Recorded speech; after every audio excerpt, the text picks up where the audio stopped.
సునాద స్వరము జనవరి 19. నా వల్ల నీకు దీర్ఘాయువు కలుగును, నీవు జీవించు సంవత్సరములు అధికములగును. సామెతల గ్రంథము 9వ అధ్యాయము 11వ వచనం. ఈ రోజుల్లో మనం చూసినప్పుడు మంచి ఆరోగ్యం, ఆయుష్తో జీవించాలని ఎన్నో ప్రయత్నాలు చేయడం చూస్తాం. ఆహారపు నియమాలు, మంచి డైట్ తీసుకోవడం, ఎక్సర్సైజ్ చేయడం, విటమిన్స్, మినరల్స్ అని వేసుకోవడం, స్ట్రెస్ లేకుండా మెడిటేషన్ చేయడం, ఎన్నో ప్రయత్నాలు మనుషులు చేస్తున్నారు.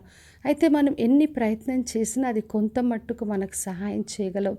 ఎవరు కూడా లాంగ్ లైఫ్ మనకు గ్యారంటీ ఇవ్వలేరు. అందుకే దేవుడు ఈ రోజున మనకు చెప్తున్నాడు, నా వల్ల నీకు దీర్ఘాయువు కలుగును, నీవు జీవించు సంవత్సరములు అధికములగును అంటున్నాడు.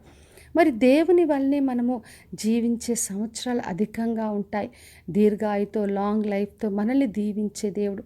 అందుకే ఆయన ఆశ్రయించిన వాళ్ళందరూ కూడా ఎన్నో రోజులు శక్తితో, బలముతో, ఆరోగ్యంతో జీవించారు. మనం పరిశుద్ధ గ్రంథంలో చూసినప్పుడు ఆయనను ఆశ్రయించిన బిడ్డలు, ఆయన దీవించిన వాళ్ళందరూ కూడా ఆరోగ్యంగా, శక్తితో, బలముతో వాళ్ళు చక్కగా తన పనులు చేసుకుంటూ దేవుడు చెప్పిన మార్గంలో నడిచి సాక్ష్యంగా జీవించారు.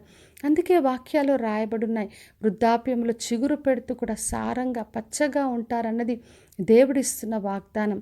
మరి ఎప్పుడన్నా ఏదైనా బలహీనత వచ్చినా, ఏదైనా విషయంలో సమస్య వచ్చినా దేవుని ఆశ్రయించినప్పుడు స్వస్థపరిచే దేవుడు.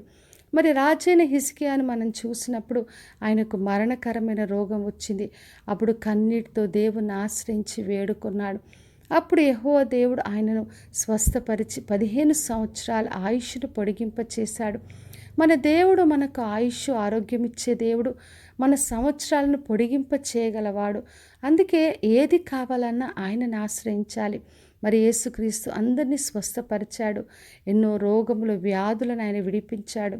మరి చనిపోయిన వారిని లేపిన దేవుడు. కాబట్టి నా ప్రియ సహోదరి, సహోదర, ఆయనలో సమృద్ధి జీవం ఉంది. ఆయనను ఆశ్రయించినప్పుడు తన జీవం ఇచ్చి మనల్ని దీర్ఘాయుష్తో మనల్ని బ్రతికించే దేవుడు. కాబట్టి విశ్వాసంతో ఆయన్ని ఆశ్రయించి ఆయన నుండి గొప్ప కార్యాలు పొందుకుందాం. ఎటువంటి స్వస్థత, విడుదల ఏది కావాలన్నా ఆయన అనుగ్రహించి ఆరోగ్యం ఇచ్చే దేవుడు. ప్రార్థన చేసుకుందాం. పరలోకమందున్న మా తండ్రి, మా దేవ, ఈరోజు ఇచ్చిన వాగ్దానం కొరకే వందనాలు. వినిచిన ప్రతి ఒక్కరిని దీవించి ఆశీర్వదించండి. వారికి ఉన్న ప్రతి బలహీనతలు స్వస్థపరచండి. ప్రతి ఒక్కరికి దీర్ఘాయువును అనుగ్రహించండి. వారు జీవించే సంవత్సరాలు అధికములుగా చేసి మీ కొరకు గొప్పగా, సాక్షిగా, శక్తితో, బలముతో జీవించే కృపను దయచేయమని యేసు నామములో అడిగి వేడుకొంచున్నాను తండ్రి, ఆమెన్. ఈ శుభవచనము వినిచున్న ప్రతి ఒక్కరి జీవితంలో నెరవేర్చబడునుగాక. నేను మీ ప్రియ సహోదరి మంజులా చరణ్.